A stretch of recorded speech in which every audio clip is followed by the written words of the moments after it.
चलो अब आप हेडिंग लिखेंगे, कुछ गैसीय प्रदूषक की हम बात करेंगे, गैसीय पोल्यूटेंट्स की बात करेंगे। गैसीय प्रदूषक में क्या क्या आते हैं?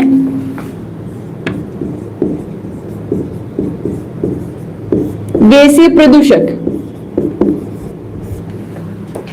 देखो गैसीय प्रदूषक क्या होते हैं, ध्यान से समझो, अच्छे से समझोगे तो बात समझ में आएगी, ठीक है। देखो गैसीय प्रदूषक का मतलब ऐसे पोल्यूटेंट्स या फिर ऐसे अवांछित पदार्थ जो गैस में मिलने के कारण गैसें कैसी हो जाती है, प्रदूषित हो जाती है, ठीक है। अरे और भी बच्चे आ गए हैं, मनीषा जी, ठाकुर जी, राहुल जी, कृष्ण सारन जी, रागिनी जी, कृष्णन जी, ओके, परवीन कुमार जी, ठीक है, गुड मॉर्निंग सभी को। तो गैसीय प्रदूषक क्या होते हैं कि ऐसे अवांछित पदार्थ जो गैस में सम्मिलित हो जाने के कारण गैसें प्रदूषित हो जाती है, ठीक है। तो वो गैसें क्या है कि जो उन गैसों को हम यूज में तो ले रहे हैं, लेकिन उनकी वजह से हमारे एनवायरमेंट में, हमारी बॉडी में कई प्रकार के हमारे अंदर डिजीज देखने को मिल रहे हैं। अदरवाइज कई ऐसे साइड इफेक्ट हैं जो इन गैसों की वजह से हो रहे हैं। अब देखो आप सबने देखा होगा कि ये जो ताप संयंत्र होते हैं, जो ताप संयंत्र होते हैं, इनकी बात कल मैंने की थी कि जो ताप संयंत्र होते हैं इनको अधिक टेम्परेचर पर, ताप संयंत्र क्या होते हैं, अधिक टेम्परेचर पर काम करते हैं, जहां पे बहुत, जैसे परमाणु भट्टियां हो गई, परमाणु भट्टियों में रेडियो सक्रिय पदार्थ काम में ले रहे हैं, ठीक है। अलग से बात करें तो जैसे इंडस्ट्रीज हो गई, उद्योग हो गए,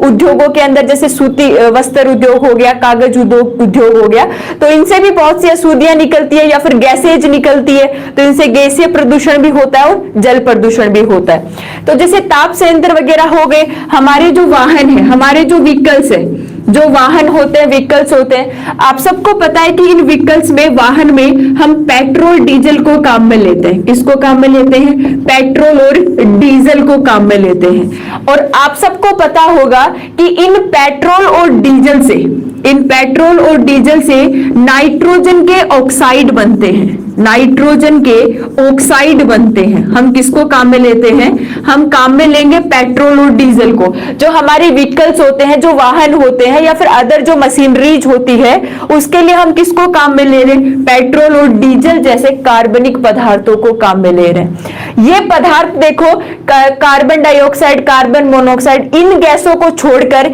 ये नाइट्रोजन के बहुत विषैले ऑक्साइड बनाती है। नाइट्रोजन के क्या बनाती है? विषैले ऑक्साइड बनाती है।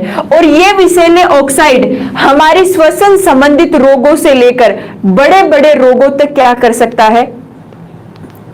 उपयोग हो सकता है, या फिर इसका साइड इफेक्ट हो सकता है बड़े बड़े डिजीज से लेकर। तो ये नाइट्रोजन के जो ऑक्साइड बन रहे हैं पेट्रोल और डीजल को काम में लेने की वजह से, ये नाइट्रोजन के ऑक्साइड किस में जा रहे हैं? गैस में जा रहे हैं। हमारे एनवायरमेंट में जो गैस प्रेजेंट है, ऑक्सीजन है, CO2 है, नाइट्रोजन है, इन गैसों के साथ मिल रहे हैं, ठीक है। अब हुआ क्या कि ऐसे बहुत से जो अवांछित पदार्थ है जिनसे गैसें अब वैसी नहीं रही जो बिल्कुल शुद्ध थी, तो इन गैसों को जब काम में लिया जाएगा तो कई प्रकार के साइड इफेक्ट हमें देखने को मिलेंगे। कई प्रकार के क्या देखने को मिलेंगे? साइड इफेक्ट्स हमें देखने को मिलेंगे।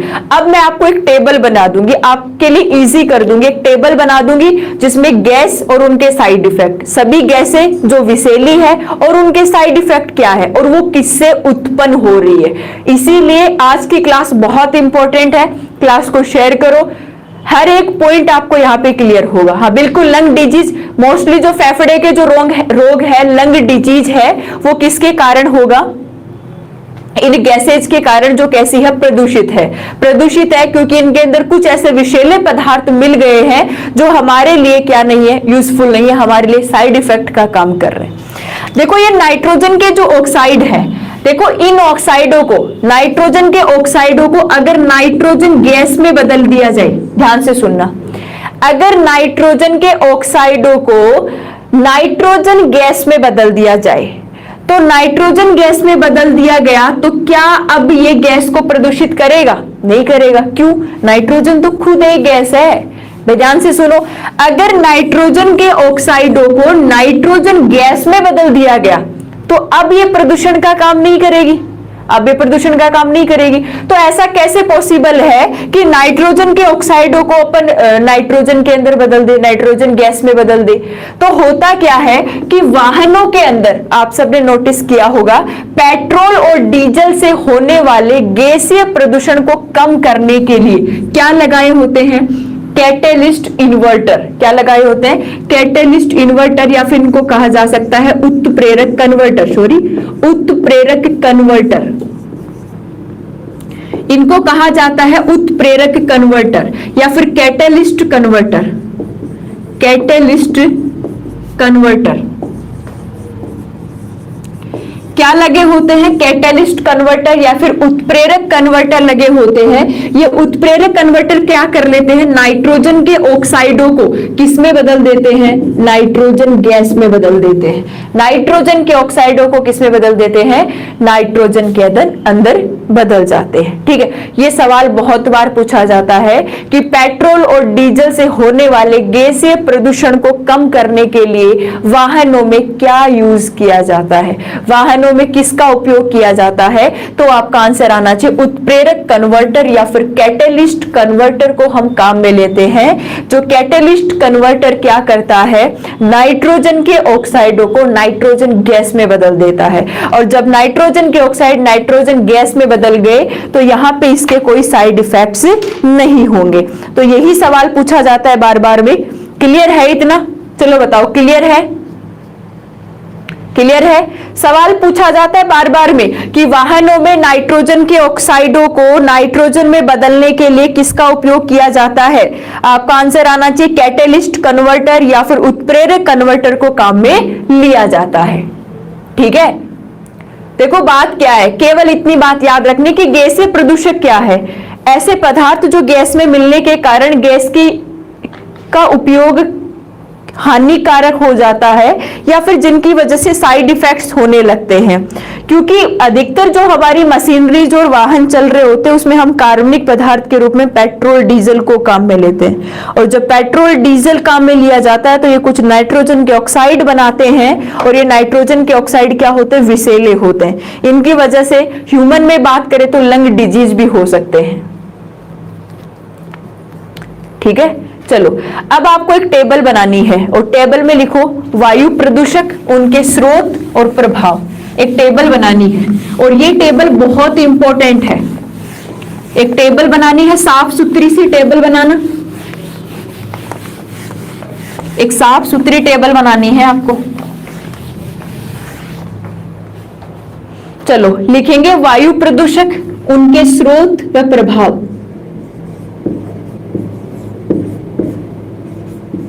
उनके स्रोत व प्रभाव।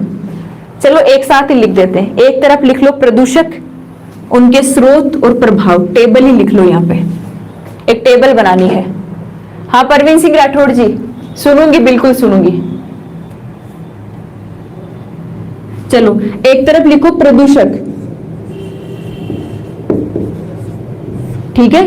इसके बाद यहां लिखो इनके स्रोत क्या होंगे। एक टेबल बनेगी, फिर लिखेंगे इनके स्रोत क्या क्या हो सकते हैं, और एक तरफ लिखेंगे इनके प्रभाव क्या क्या होंगे। देखो एक साथ अरेंज किए हुए आपको बहुत कम मिलेंगे, तो बहुत यूजफुल टेबल है ये। सारी चीजें एक साथ अरेंज की हुई है, सारी चीजें एक साथ अरेंज की हुई है। एक तरफ आप लिखेंगे प्रदूषक, फिर स्रोत और उसके प्रभाव। सबसे पहला प्रदूषक लिखेंगे आप कार्बन यौगिक CO और CO2। सबसे पहला प्रदूषक लिखेंगे आप कार्बन यौगिक। कार्बन यौगिक, देखो एक बात बता देती हूं, समझने वाली बात यहां कम है। इन चीजों को आपको याद करना पड़ेगा, तो एक बार लिखो कॉपी में। हाँ परवीन सिंह जी, बिल्कुल बात कर रही हूं आपसे, एक बार ये लिख लो। सबसे पहले कार्बन यौगिक में आप लिखेंगे कार्बन मोनोऑक्साइड CO व कार्बन डाइऑक्साइड CO2। सबसे पहला प्राथमिक प्रदूषक के रूप में हमने लिखा था कल की क्लास में, और वो क्या लिखा था? कार्बन मोनोऑक्साइड और कार्बन डाइऑक्साइड प्रदूषक। इनके स्रोत आप लिखेंगे जीवाश्म ईंधन का दहन। ये कहां से उत्पन्न हो सकती है? जब हम जीवाश्म ईंधनों का क्या करते हैं? दहन करते हैं। तो आप स्रोत लिखेंगे इसके, जीवाश्म ईंधन का दहन से बनेगी, प्लस मोटर वाहनों में, जो मोटर वाहन होते हैं जो पेट्रोल डीजल से चल रहे हैं, उनके अंदर भी कौन सी गैस उत्पन्न होगी प्रदूषक के रूप में? CO और CO2 गैस। कार्बन यौगिक है CO और CO2, इसके स्रोत क्या क्या होंगे? प्रदूषक है। सबसे पहली बात तो क्या है, ये प्रदूषक है। और इसके स्रोत क्या होंगे भाई? हम लकड़ियां वगैरह जलाते हैं, जो जीवाश्म ईंधन जलती है, तो जीवाश्म ईंधन से कौन सी गैस बनती है? CO2 और साथ में कौन सी? Carbon monoxide. आपने सुना होगा कि बंद कमरे में कभी अंगीठी नहीं जलानी चाहिए, क्योंकि ऑक्सीजन की अनुपस्थिति के अंदर कार्बन मोनोऑक्साइड गैस बनती है और व्यक्ति की क्या हो जाती है? मृत्यु हो जाती है। तो याद रखेंगे, कार्बन यौगिक हो गया CO CO2, स्रोत हो गए जीवाश्म ईंधन, दहन प्लस मोटर वाहन। ठीक है, इसके प्रभाव क्या क्या होंगे? सबसे पहला मोस्ट इंपोर्टेंट स्टार लगा के लिखो, हरित प्रभाव। हरित प्रभाव, green house effect. English medium वाले सुन लेना, क्या बोला जाता है? हरित प्रभाव, ग्रीन हाउस इफेक्ट।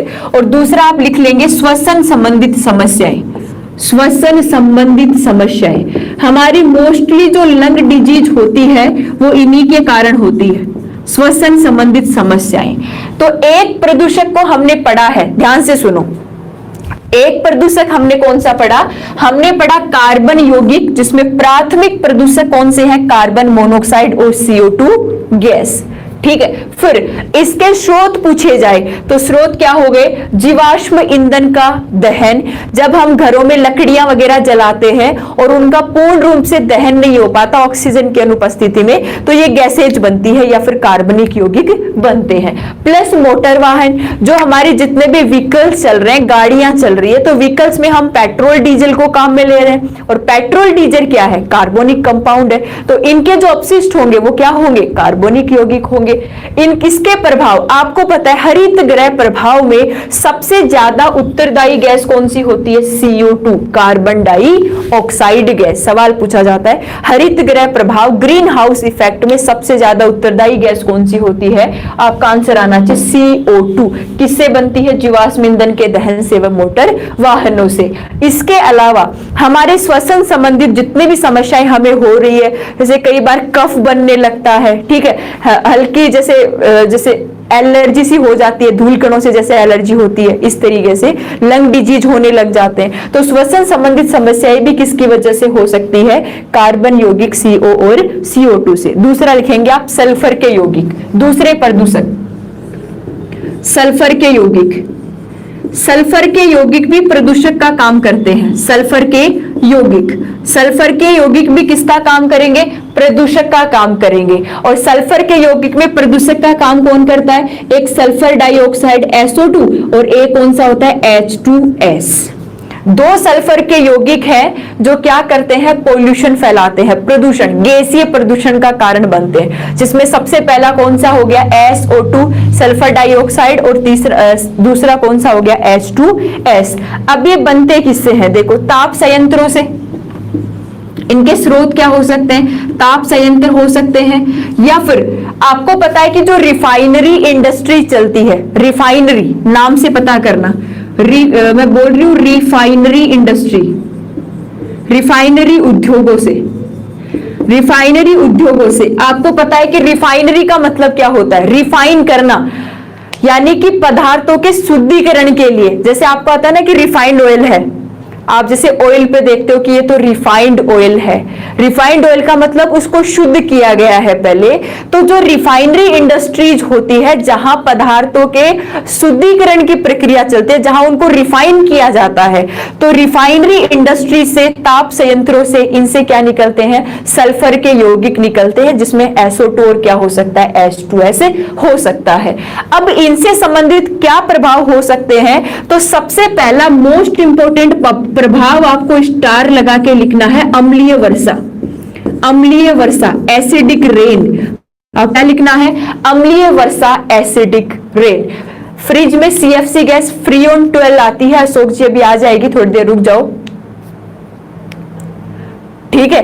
तो स्टार लगा के लिखना है। कई बार पूछा गया कि अम्लीय वर्षा, देखो अम्लीय वर्षा में आपके नाइट्रोजन के ऑक्साइड आते हैं और वो क्या आते हैं, सल्फ्यूरिक ऑक्साइड्स आते हैं, ठीक है, सल्फ्यूरिक एसिड। ये मिलके किसका कारण बनते हैं, अम्लीय वर्षा का कारण बनते हैं, एसिडिक रेन का कारण बनते हैं। तो अम्लीय वर्षा किसके कारण हो रही है, सल्फर के यौगिकों के कारण हो रही है, जो क्या फैला रहे हैं, गैसीय प्रदूषण फैला रहे हैं, ठीक है। इसके साथ प्लस आप क्या लिख देंगे, श्वसन संबंधित समस्याएं, श्वसन संबंधित रोग, कि हमारे रेस्पिरेशन से रिलेटेड जो डिजीज होती है, श्वसन संबंधित जो रोग होते हैं, ये भी किसकी वजह से होते हैं, गैसीय प्रदूषण में अगर सल्फर के यौगिक प्रेजेंट हो, ठीक है। इसके साथ में एक और इंपॉर्टेंट लिख लेना, पौधों में क्या हो जाता है, क्लोरोसिस, पौधों में क्लोरोसिस।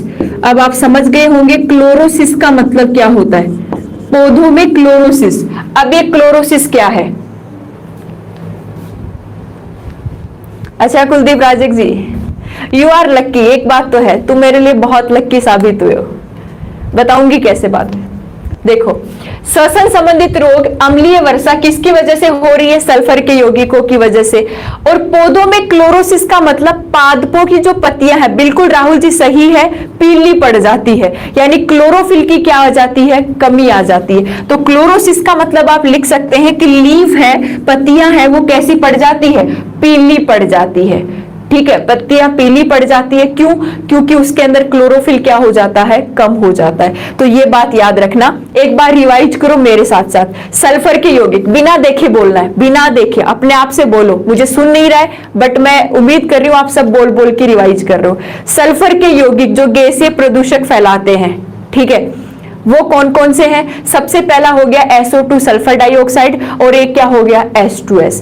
अब ये कहां से बनते हैं, ये प्रदूषक किससे उत्पन्न हो सकते हैं, ताप संयंत्रों से उत्पन्न हो सकते हैं, ठीक है। इसके अलावा रिफाइनरी उद्योगों से उत्पन्न हो सकते हैं, ठीक है।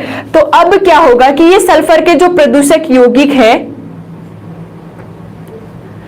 क्योंकि इसका प्रभाव है, इसका प्रभाव क्या हो सकता है, अम्लीय वर्षा, एसिडिक रेन, इसके साथ श्वसन संबंधित रोग हो सकता है, और पौधों में क्या हो सकता है, क्लोरोसिस भी हो सकता है। ये किसके साइड इफेक्ट हो गए, सल्फर यौगिक जो प्रदूषक का काम कर रहे हैं। देखो अभी लास्ट में बात करूंगी, थोड़ी देर रुक जाओ, पढ़ो प्लीज,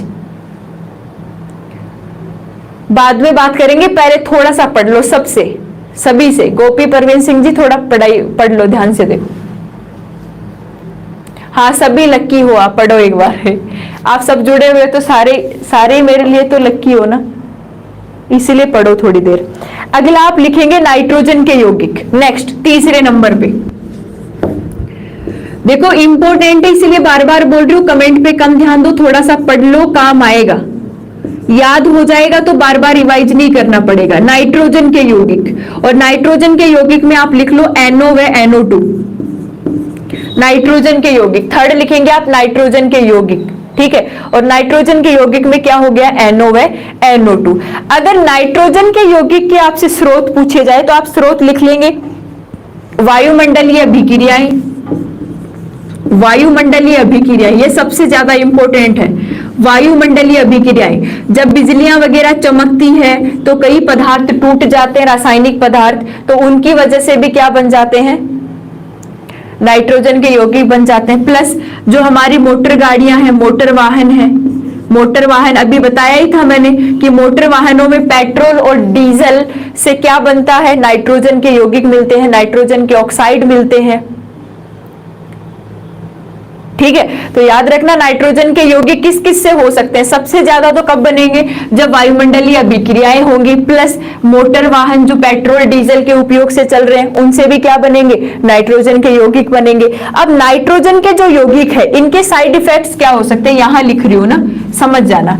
नाइट्रोजन के जो यौगिक हैं जो गैसीय प्रदूषण फैला रहे हैं, इनके साइड इफेक्ट क्या क्या हो सकते हैं। तो सबसे पहले आप लिख लो अम्लीय वर्षा, क्योंकि अम्लीय वर्षा का कारण सल्फर के ऑक्साइड और नाइट्रोजन के ऑक्साइड दोनों बनते हैं। तो आप लिख लेंगे अम्लीय वर्षा, सबसे पहला साइड इफेक्ट कौन सा हो गया, अम्लीय वर्षा। प्लस आप ये भी लिख सकते हैं पादपों की उत्पादन क्षमता में कमी, पादपों की उत्पादन क्षमता में कमी।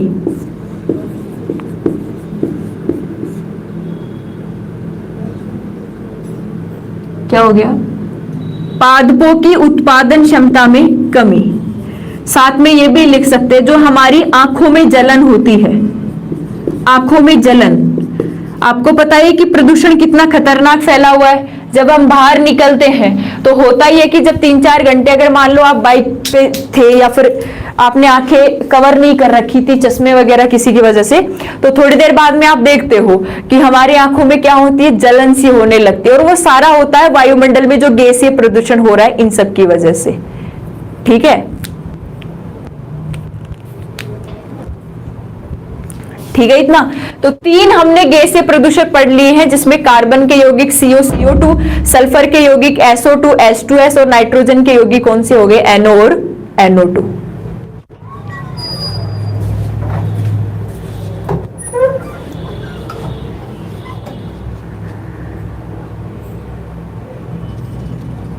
चलो जल्दी से बताओ, ये बात आप लोगों को समझ में आ गई? जल्दी बताओ।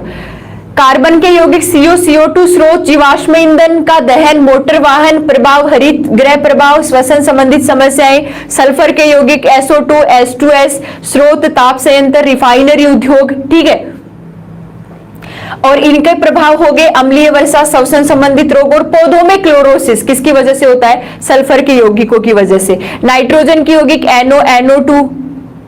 ठीक है, वायुमंडलीय अभिक्रियाएं, मोटर वाहनों से क्या होगा, अम्लीय वर्षा होगी, पादपों के अंदर उत्पादन क्षमता में कमी होगी और आंखों में जलन होगी। क्लियर है?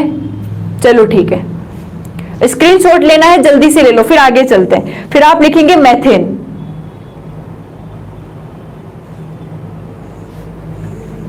चलो इनको मिटा रही हूं मैं। अब आप इसी टेबल को रनिंग में रखते हुए अगला नेक्स्ट 4th पॉइंट लिखेंगे।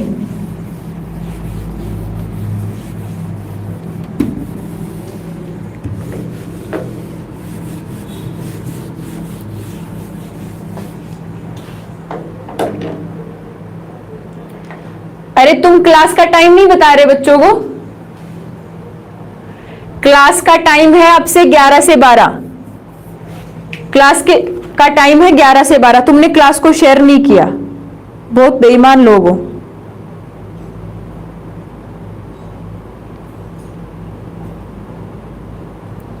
क्लास को शेयर करो रे, सभी को पता चल जाए।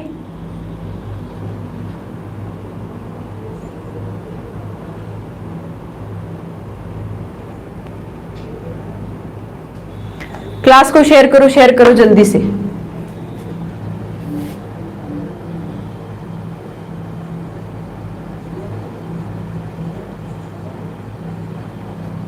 हेलो सभी को, हाय गुड मॉर्निंग। सभी क्लास को शेयर करो जल्दी से, बार बार नहीं बोलना पड़ता ना। बिल्कुल यूपीएससी लेवल का भी है।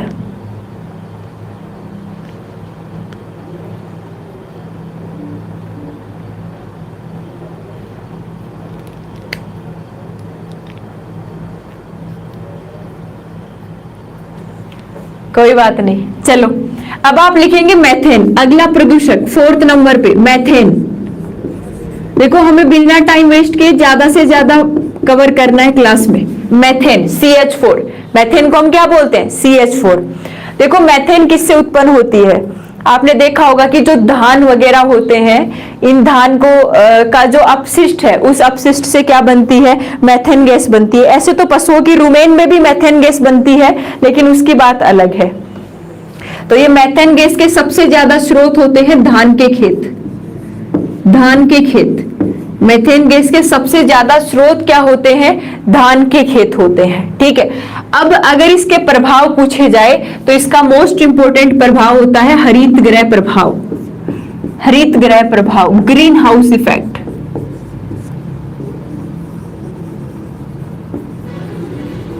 Green house effect. तो ग्रीन हाउस इफेक्ट में देखो, एक तो हमने CO2 पढ़ ली और अब हम कौन सी पढ़ रहे हैं, मेथेन पढ़ रहे हैं। तो मेथेन गैस है CH4। अगर इसके स्रोत देखे जाए तो धान के खेतों से ये उत्पन्न होती है। ठीक है, और इसका प्रभाव क्या होगा, ग्रीन हाउस इफेक्ट यानी कि हरित गृह प्रभाव। अब आप लिखेंगे हाइड्रोकार्बन, जैसे बेंजीन और इथाइलिन। नेक्स्ट 5 नंबर पे हाइड्रोकार्बन। हाइड्रोकार्बन, बेंजीन का नाम सबने सुना होगा, बेंजीन व इथाइलिन। अगले गैसीय प्रदूषक में है हाइड्रोकार्बन्स, और हाइड्रोकार्बन्स में क्या हो गया, बेंजीन व इथाइलिन। सबसे पहले इसके स्रोत लिखेंगे आप पेट्रोलियम उद्योग, इनके स्रोत लिखेंगे आप पेट्रोलियम उद्योग।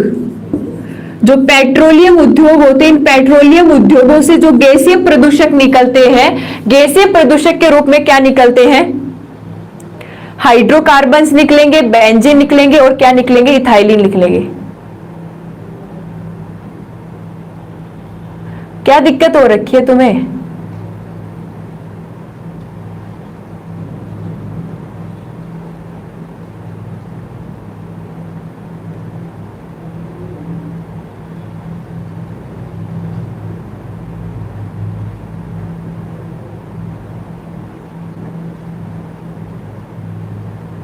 बिल्कुल राहुल जी, कुलदीप जी, ठीक है, राहुल जी सही बोल रहे हैं। बेंजीन क्या होती है, C6H6 होती है, ठीक है। तो अगर प्रदूषक की बात करें तो अगला जो गैसीय प्रदूषक है वो क्या है, हाइड्रोकार्बन्स है, जिसे हमें क्या आएगा, बेंजीन आएगा और इथाइलिन आएगा, ठीक है। और इसके स्रोत पूछे जाए तो आप क्या बोलोगे कि जितने भी हमारे पेट्रोलियम उद्योग है, ठीक है, ये पेट्रोलियम उद्योग से कौन से प्रदूषक निकलते हैं, हाइड्रोकार्बन्स, बेंजीन या फिर इथाइलिन। अब देखो इनके जो प्रभाव होंगे वो होंगे कैंसर का कारण। सबसे पहला, सबसे इंपॉर्टेंट, कैंसर का कारण बनते हैं, तो आप लिख लेंगे कैंसर का कारण। जो स्किन कैंसर वगैरह होते हैं, जो लंग कैंसर वगैरह होते हैं, वो मोस्टली किसकी वजह से होते हैं, हाइड्रोकार्बन की वजह से होते हैं, ठीक है। और नेक्स्ट इसमें लिखेंगे आप समय से पूर्व फल व पत्तियों का गिर जाना, समय से पूर्व फल व पत्तियों का गिर जाना।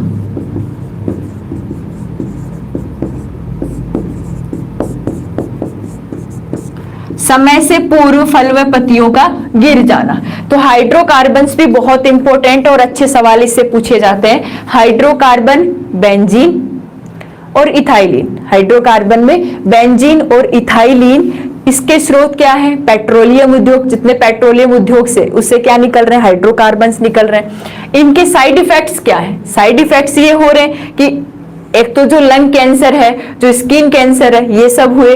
इसके साथ में समय से पूर्व हो जाता है ना कि फल पकते ही नहीं है, उससे पूर्व गिर जाते हैं, उससे पहले गिर जाते हैं, या फिर बिना पतझड़ ऋतु के ही पेड़ की क्या गिरने लग जाती है, पत्तियां गिरने लग जाती है। जैसे अगर पतझड़ ऋतु आती है, पतझड़ ऋतु आती है तो पतझड़ ऋतु में क्या गिरती है, पत्तियां गिर जाती है। लेकिन पतझड़ ऋतु ही नहीं आई, उससे पहले ही लीफ गिरना शुरू हो गई।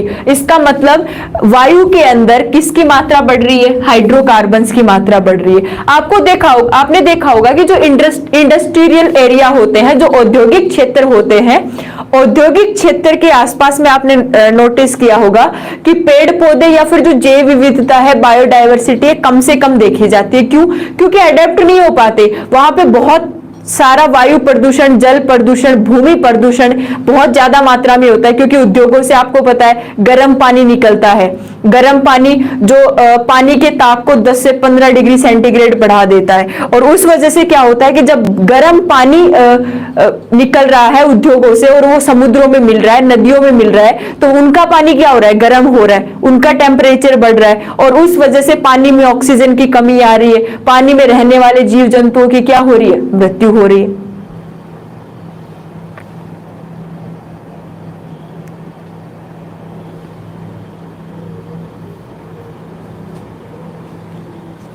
ठीक है, तो याद रखना। नेक्स्ट आप 6 नंबर पे यहां लिखेंगे क्लोरोफ्लोरोकार्बन, CFC, जो बहुत इंपॉर्टेंट है। 6 नंबर पे आप लिखेंगे CFC, जिसको आप बोलेंगे क्लोरोफ्लोरोकार्बन।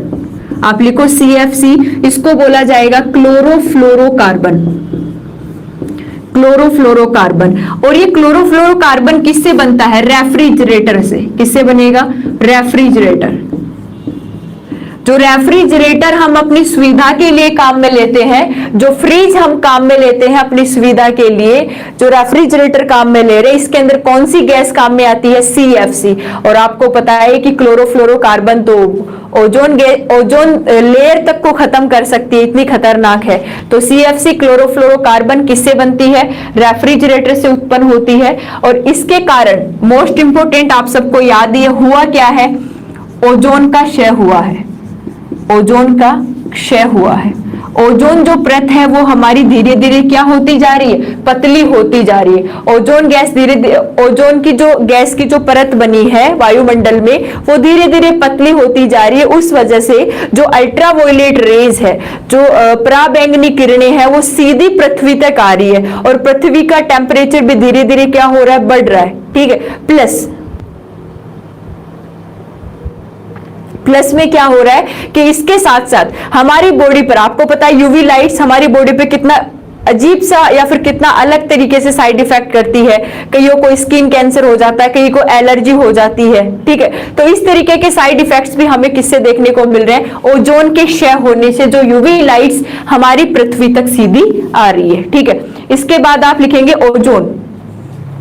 नेक्स्ट 7 नंबर पे देखो, मैंने कल लिखाया था ओजोन भी द्वितीयक प्रदूषक होती है। ओजोन O3 जो ओजोन गैस होती है, अगर इसकी मात्रा भी ज्यादा हो गई और वो भी हमारे वायुमंडल के अंदर, तो भी कई प्रकार के स्किन डिजीज हमें हो सकते हैं। तो कल मैंने आपको पढ़ा दिया था जो सेकेंडरी पोल्यूटेंट्स होते हैं, जो द्वितीयक प्रदूषक होते हैं, उसके अंदर ओजोन भी आती है। अब ओजोन है, O3 है, ये किससे उत्पन्न होती है? अब हम दिमाग लगाते हैं यार ओजोन किससे उत्पन्न होगी, ओजोन किससे उत्पन्न होगी? याद रखना, मोटर वाहनों से। मोटर वाहनों से, जिसमें हम पेट्रोल डीजल को काम में ले रही है। पेट्रोल डीजल CO, हाँ बिल्कुल, PAN भी मैंने आपको पढ़ाया है, प्रोक्सीएसिटल नाइट्रेट के बारे में। राहुल जी बिल्कुल सही, आप नोट्स भी बनाते हो, अच्छे से याद भी कर रहे हो। ओजोन है वो किससे बन रही है? मोटर वाहनों से बन रही है। अब इस ओजोन के साइड इफेक्ट क्या हो रहे हैं? हमें श्वसन संबंधित रोग हो रहे हैं। हमें क्या हो रहे हैं? कुछ स्किन डिजीज हो रही है, तो आप लिख सकते हैं क्या हो रही है? हमें स्किन डिजीज हो रही है, हमें त्वचा संबंधित रोग हो रहे हैं, और हमें क्या हो रहे हैं? श्वसन संबंधित रोग भी हो रहे हैं। किसकी वजह से हो रहे हैं ये? इस ओजोन गैस की मात्रा हमारे वायुमंडल में बढ़ने से। अब देखो थोड़ा सा कंफ्यूज, अगर आप कंफ्यूज हो रहे हो तो एक बार रिवाइज करो मेरे साथ साथ। चलो थोड़ी देर के लिए कॉपी पेन रख दो, थोड़ी देर के लिए कॉपी पेन रख दो, रिवाइज करो। ठीक है। चलो सबसे पहले हम पढ़ क्या रहे हैं? पहले ये तो पता है, नए स्टूडेंट जो भी क्लास में आए होंगे, हम पढ़ रहे हैं वायु प्रदूषण, और वायु प्रदूषण के प्रदूषक क्या क्या हो सकते हैं। ठीक है। सबसे पहले बिना देखे आपको बोलना है, पहले हम क्या पढ़ेंगे? Methane gas, CH4। Methane gas किससे उत्पन्न होती है? धान के खेतों से। ठीक है। इसके साइड इफेक्ट्स क्या हो सकते हैं? तो methane gas green house effect, हरित गृह प्रभाव के लिए क्या होती है? उत्तरदायी होती है। ठीक है। संगीता चौधरी जी कैसे क्लास डिस्टर्ब हो रही है आपकी? ठीक है। इसके बाद आप किसको काम में लेते हैं कि अगले जो प्रदूषक होंगे वो क्या होंगे? हाइड्रोकार्बन। और हाइड्रोकार्बन्स में क्या आता है? बेंजीन आता है, और बेंजीन के साथ में क्या आएगा? इथाइलिन आएगा। अब बेंजीन इथाइलिन किससे उत्पन्न होते हैं? ये पेट्रोलियम उद्योगों से बनते हैं। और पेट्रोलियम उद्योग आपको पता है कि कितने बड़ी मात्रा में पेट्रोलियम उद्योग प्रेजेंट है, तो कितनी अधिक मात्रा में ये जो हाइड्रोकार्बन है ये एयर में प्रेजेंट होंगे, और इनके तो साइड इफेक्ट भी बहुत खतरनाक है। हाइड्रोकार्बन की वजह से कैंसर होने लग जाते हैं, लंग कैंसर हो जाता है, स्किन कैंसर हो जाता है। ठीक है। इसके साथ साथ समय से पूर्व फल व पत्तियां क्या हो जाती है? गिरने लग जाती है। कि अगर मान लो पतझड़ ऋतु भी नहीं आई या फिर फल पके भी नहीं और उससे पहले ही गिर रहे हैं, इसका मतलब जो हमारा एनवायरमेंट है उसके अंदर क्या बढ़ने लग गए हैं? हाइड्रोकार्बन्स बढ़ने लग गए। ठीक है। इसके बाद CFC की बात करें, CFC क्या है? क्लोरोफ्लोरोकार्बन, जिसे फ्रियोन 12 भी कहते हैं। क्या कह सकते हैं हम इसको? फ्रियोन 12 भी कह सकते हैं। और ये फ्रियोन 12 है, ये फ्रियोन 12 है। ये फ्रियोन 12 किससे हो रही है? रेफ्रिजरेटर से उत्पन्न हो रही है। और रेफ्रिजरेटर से उत्पन्न होकर ये साइड इफेक्ट क्या कर रही है? सबसे बड़ा साइड इफेक्ट, ये ओजोन जो लेयर है उसकी मोटाई। आपको पता है कि ओजोन परत की मोटाई को हम किस में मापते हैं? डॉप्सन में। सवाल पूछा जाता है कि ओजोन परत की मोटाई को किस में मापा जाता है? डॉप्सन में मापा जाता है। तो ओजोन परत की जो मोटाई है वो धीरे धीरे क्या हो रही है? कम हो रही है, जिसको मान लिया लिया गया है कि अंटार्कटिका जो महासागर है उसके ऊपर एक होल हो गया, छिद्र हो गया, किसमें, ओजोन लेयर के अंदर। उस वजह से अल्ट्रावायलेट रे, प्रकाश की किरणें सीधी कहां आ रही है, हमारी धरती तक आ रही है, पृथ्वी तक आ रही है। और उसकी वजह से साइड इफेक्ट, सबसे बड़ा साइड इफेक्ट, जो न्यू बॉर्न बेबी होते हैं, न्यू बॉर्न बेबी के जो टिश्यूज होते हैं उनको नष्ट कर देते हैं, या फिर जो प्रेग्नेंट लेडी होती है, प्रेग्नेंट लेडी पे भी ये बहुत ज्यादा इफेक्ट शो करते हैं, ठीक है। और इसके साथ साथ जो स्किन कैंसर वगैरह हो रहे हैं, आंखों में जलन भी होती है, ये सब कारण भी किसके होते हैं, इन क्लोरोफ्लोरोकार्बन और ओजोन। ओजोन मोटर वाहनों से बन रही है, जिसकी वजह से बहुत सारे स्किन डिजीज और श्वसन संबंधित रोग भी होते हैं, ठीक है। क्लियर है इतना? चलो अब बताओ, क्लियर है?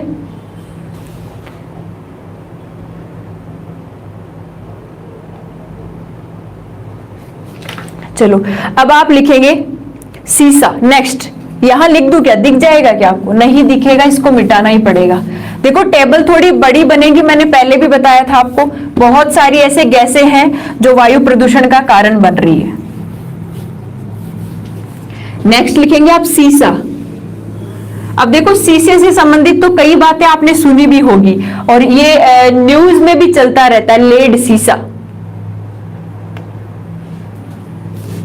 लेड सीसा। चलो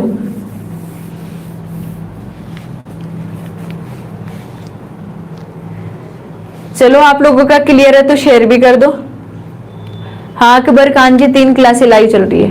बोलेगा भगत नारायण आप लेट क्यों हो गए?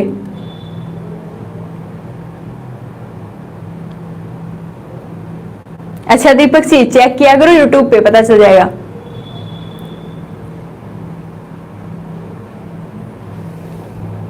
चलो अब आप हेडिंग लिखेंगे सीसा, लेड, सीसा, या फिर आप क्या बोल सकते हैं, लेड भी बोल सकते हैं। सीसा या फिर आप क्या बोल सकते हैं, लेड भी बोल सकते हैं, ठीक है। देखो सीसा या लेड का सबसे अच्छा स्रोत तो आपको पता है मोटर वाहन ही होते हैं, मोटर वाहन, क्योंकि आपने कई इश्यू सुने होंगे पहले। देखो फॉरेनर जो कंट्री है जैसे यूएसए वगैरह है, परवीन सिंह जी आपकी मैं पूरी पूरी सुनूंगी, थोड़ा सा वेट, थोड़ा सा क्लास खत्म कर दो एक बार, ठीक है। सीसा, लेड, ये जो स्रोत है इसके सबसे ज्यादा स्रोत क्या होंगे, मोटर वाहन होंगे। हाँ मैगी वाला इश्यू चला था राहुल जी, सही है। आपको पता है मैगी बैन हुई थी और उसका इश्यू यही था कि मैगी में क्या आ रहा था, सीसा आ रहा था, लेड आने लग गया था। और लेड आने, जब मैगी की जांच हुई तो उस टाइम पे जब रिफाइनरी उसकी की गई तो पता लगा था कि उसमें क्या आने लग गया, लेड आने लग गया, सीसा आने लग गया। लेकिन अगर सीसे का अगर अपन स्रोत देखें जो वायु प्रदूषण कर रहा है, तो वायु प्रदूषण का स्रोत क्या है, मोटर वाहन है।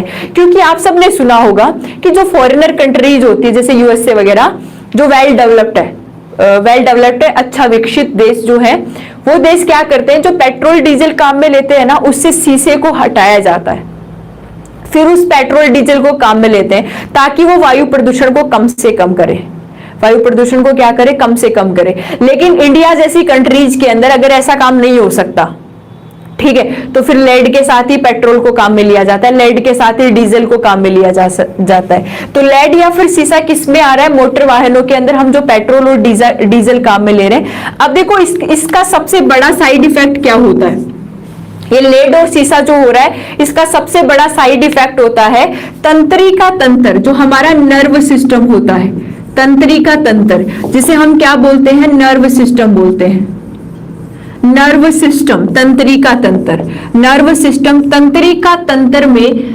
असंतुलन होने लग जाता है, असंतुलन होने लग जाता है। आपको पता है कि पहले के जो लोग थे, आप पूछना कभी अपने दादा दादी से बैठ के, पहले के जो लोग थे पैरालाइसिस का नाम ही नहीं जानते थे कि पैरालाइसिस क्या होता है। अब पैरालाइसिस का मतलब विकलांग हो रहे हैं, पैरालाइज्ड हो रहे हैं, किसी का एक राइट वाला भाग पैरालाइज हो गया, किसी का लेफ्ट वाला भाग पैरालाइज हो गया, क्योंकि पहले मोटर वाहन जो पेट्रोल डीजल से चलते हैं वो कम काम में लिए जाते थे, मोस्टली तो लिए ही नहीं जाते थे, लोग पैदल ही चला करते थे। लेकिन प्रेजेंट में क्या हो रहा है कि हम अपने आप को इतना मशीनरी युग में घुसा लिया है हमने कि हमने अपनी लाइफ को बहुत इजी कर लिया, और इजी करने के लिए हमने संसाधनों को काम में लिया। कुछ मानव निर्मित है और कुछ कैसे है, नेचुरल है। ठीक है, तो हुआ क्या कि प्रेजेंट के अंदर जो हम मोटर वाहन काम में ले रहे हैं, जो पेट्रोल डीजल काम में ले रहे हैं, इनसे बहुत सी खतरनाक गैसें निकल रही है, और जिसमें सबसे ज्यादा क्या है, सीसा हो गया, लेड हो गया। ये सीसा या फिर लेड तो हमारा जो नर्व सिस्टम है, तंत्रिका तंत्र है, उसी को क्या कर रहे हैं, गड़बड़ी कर रहा है, या फिर उसके अंदर असंतुलन बना रहा है। ठीक है, तो शीशे का भी याद रखना, शीशे के या लेड के बारे में, मोटर वाहन स्रोत हो गए, प्रभाव हो गया इसका तंत्रिका तंत्र, नर्व सिस्टम में क्या हो जाता है, असंतुलन हो जाता है। चलो स्मोक भी लिख लो, धुआं भी लिख लो। स्मोक धुआं, स्मोक धुआं, इससे भी प्रदूषण होता है, स्मोक से।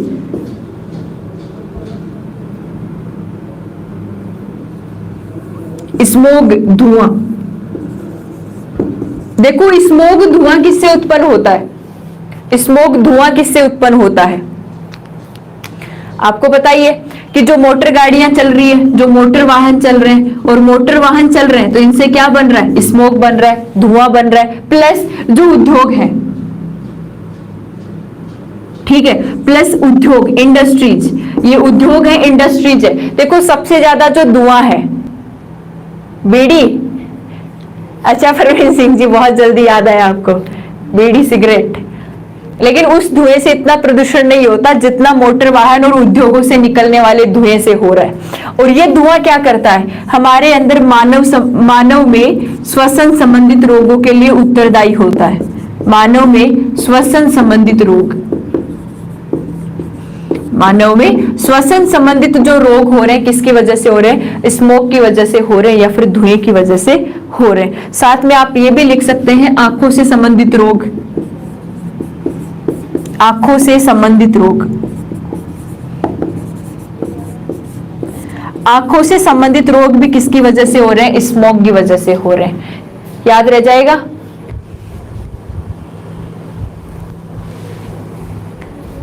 अरे तुम पढ़ भी लिया करो, कभी तो पढ़ भी लिया करो।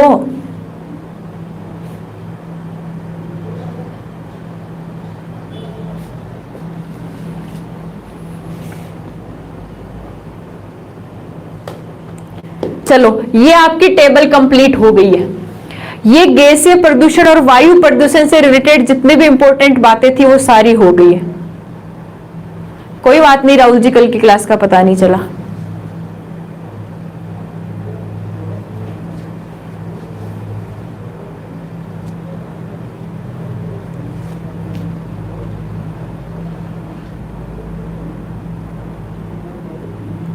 चलो बताओ जल्दी, ये सारी बातें आपको समझ में आई? ये टेबल आपके लिए बहुत इंपॉर्टेंट है। हो सकता है मैटर कम रहा होगा आपकी क्लास में, लेकिन बातें अच्छे से समझ में आई होगी। पेट्रोल शुद्धता, डीजल की शुद्धता, इनके जो ऑक्टेन नंबर है, ये सारे हम बात करेंगे एक साथ क्लास के अंदर। ठीक है, thank you Radhe ji, thank you.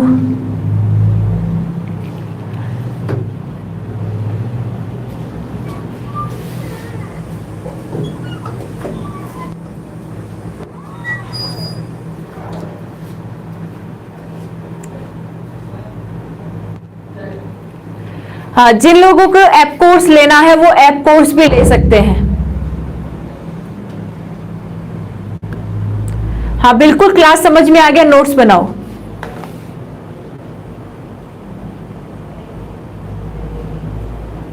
Class समझ में आ गया, नोट्स बनाओ। मैम आप अपडेट हो गया ना? परवीन सिंह जी, परवीन सिंह जी मैंने आपसे कांटेक्ट करने की कोशिश की थी बट आपका फोन नहीं लग रहा है।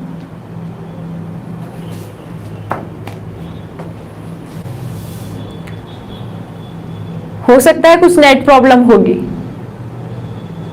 Yogi ji okay, welcome. धौलपुर जी, गुजर जी, योगेश हुड्डा जी, ओके।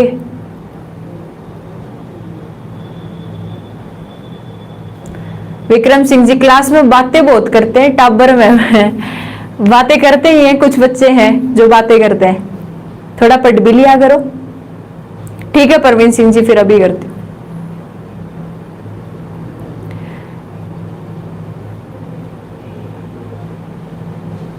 ओके कविता,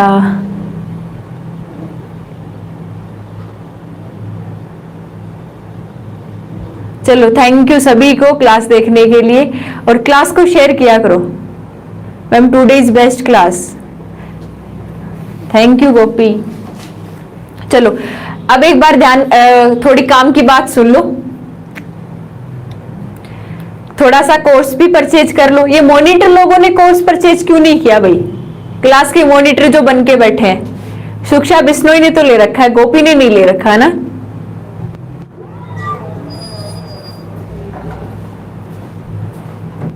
मैं बताती हूं, ऐप पर क्लास देखो, टाइम देख लेना, ऐप की क्लास का टाइम है 9 से 10, वहां हम फिजिक्स पढ़ रहे हैं, ओके। और ये क्लास का टाइम है, जो 2 बजे वाली क्लास है वो हमारी होने लग गई है 11 बजे, तो 11 से 12। कृष्ण सारंग जी, थोड़ा चीजें याद करने वाली थी, इसलिए मैटर कम रहा है, मैं बोल चुकी हूं। तो चलो, आपको अगर कोर्स लेना है तो आप श्रीराम ईडीयू ऐप इंस्टॉल करना, श्रीराम ईडीयू ऐप, ये आप इंस्टॉल करोगे प्ले स्टोर से इंस्टॉल करना है श्रीराम ईडीयू ऐप को, और वहां पे science by Kiran ma'am, science by Kiran ma'am 499 रुपए में आपको कोर्स मिलेगा, और 499 में कंप्लीट साइंस है, यानी कि physics, chemistry, biology, complete science, इसमें लाइव क्लासेस चलेगी आपकी 499 रुपए में श्रीराम ईडीयू ऐप पर। ठीक है, तो मैं आप लोगों से उम्मीद करती हूं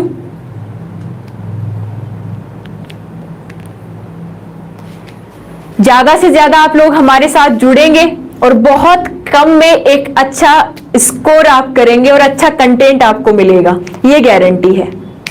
ये क्या है? गारंटी है। मिर्ची का जूस पीना और हल्दी का, देखो पहले करेले का जूस।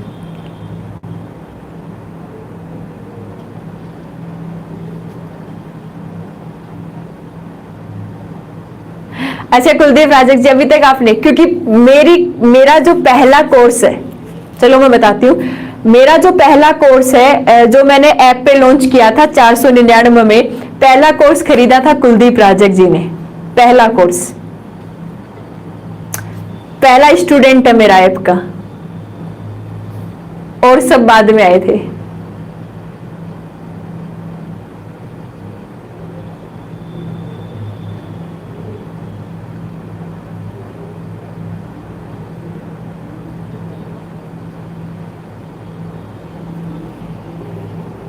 क्लास डेली 11 से 12 चलती है। अनिल मीना जी, अच्छा राजू, आज आप भी हैं क्या? राजू सेस्मा जी, हाँ, फिर मम्मी का लाडला सुक्षा बिश्नोई भी है, फिर तो सारे ही हैं।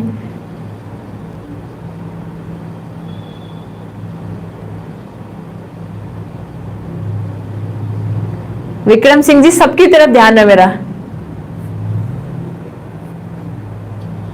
चलो, आपको कोर्स लेना है तो आप श्रीराम ईडीयू ऐप को इंस्टॉल करना, और 499 रुपए में। हाँ, कोई दिक्कत आए तो यहाँ कॉल कर लेना, 9414015200, इस नंबर पे कॉल कर लेना अगर कोई भी प्रॉब्लम आपको ऐप को इंस्टॉल करने में आ रही है, कोर्स लेने में आ रही है। आपको ये ऐप डाउनलोड करना है प्ले स्टोर से, श्रीराम ईडीयू ऐप। वहां पे आपको, जब आप माई लाइब्रेरी में जाओगे, आप पासवर्ड वगैरह यूज करोगे, कंप्लीट प्रोसेस के बाद 499 में कोर्स मिलेगा, Kiran ma'am, science by Kiran ma'am. ठीक है, कोई दिक्कत आई ऐप इंस्टॉल करने में, प्रोसेस आपको पता नहीं है, तो इस नंबर पे कॉल कर लेना, आपको प्रोसेस कंप्लीट बता दी जाएगी। मैम आज कमेंट वाली समस्या दूर करना भी है, ओके। चलो ठीक है, बाय। अब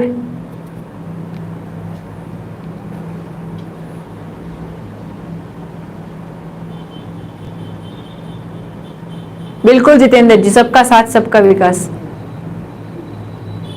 सारी मिलेगी, physics, chemistry, biology, complete science मिलेगी।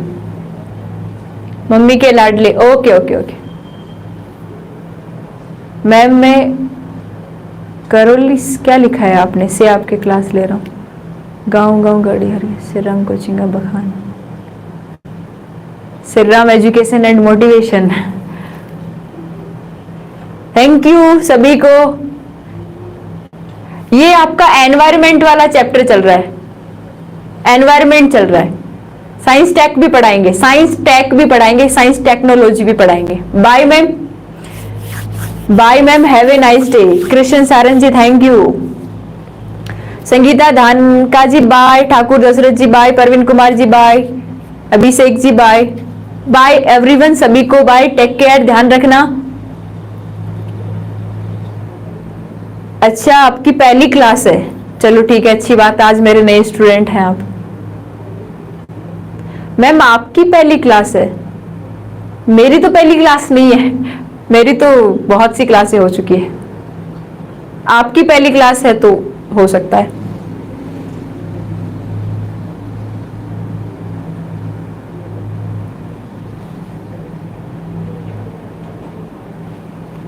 चलो ठीक है, और तो कोई दिक्कत है नहीं। क्लास 11 से 12, 11 से 12, 11 से 12, ऐप पर 9 से 10। ऐप वाले बच्चे सुन लेना 9 से 10 और यूट्यूब पे 11 से 12। मम्मी के लाडले गुड नाइट। अभी दोपहर भी नहीं हुई तो गुड नाइट बोल रहा है,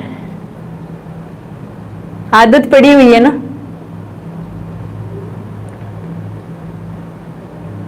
मेरी सिलो मैम, रागिनी जी क्या बोल रहे हैं आप? बाय, पढ़ाई करो। रमेश कुमार बावलिया जी, मैम जाऊंगे कॉपी, जाओ जाओ जाओ, पढ़ाई करो। रवि राजपूत जी ओके।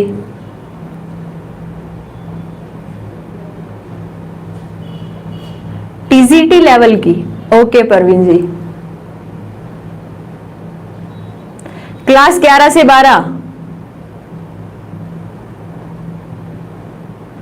ओके चलो ठीक है, बाय सभी को, टेक केयर, ध्यान रखना। कल फिर पढ़ेंगे आगे इसी को, इसी चैप्टर को रेगुलर रखेंगे। एक बार रिवाइज कर लेना क्लास को, ओके चलो ठीक है, बाय। कोई दिक्कत आए तो आप ऑफलाइन कमेंट कर देना, मैं चेक कर लूंगी।